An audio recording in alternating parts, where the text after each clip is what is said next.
Previously, we looked at the notion of truth, and we said that truth was important for philosophers in their reasoning. Truth is the source. It's the description of the information that's being used to reason. In order to reason, one must be logical. Let's talk about logic for a second. What is logic?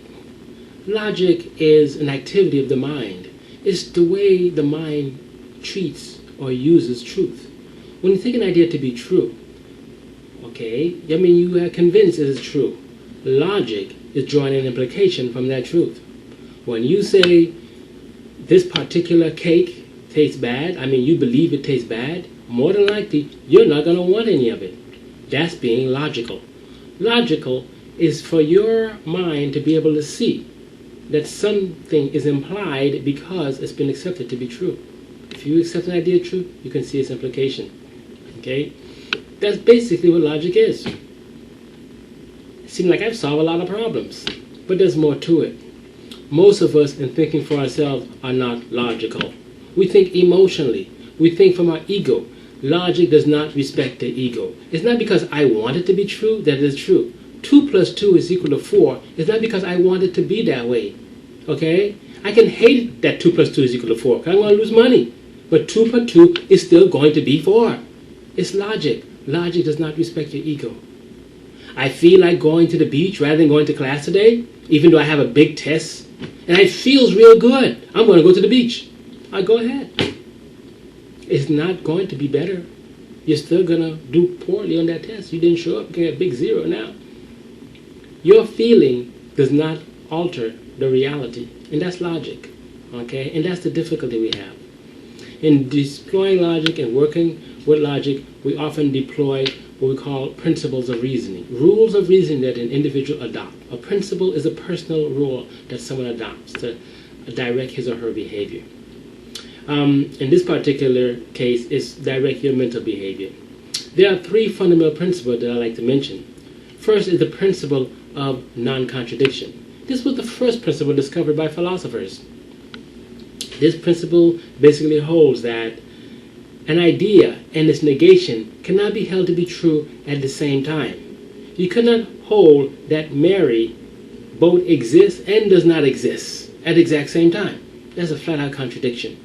Reality does not hold that to be true. In our mind, we can hold that to be true. Philosophers say, in your reasoning about the world, you must exclude contradictions. Because that's the principle of non-contradiction.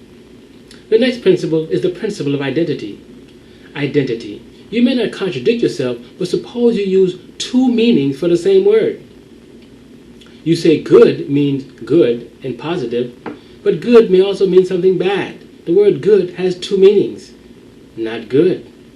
Sometime in presenting arguing, sometime in thinking about things, especially when it's personal, it's emotional, we'll say, oh, it's wrong for Peter to do this, but it's okay for me to do it. Because I have better, it's okay for me to do it. If the same act is wrong for one person, but it's not wrong for another person, something is wrong here. We're violating the principle of identity.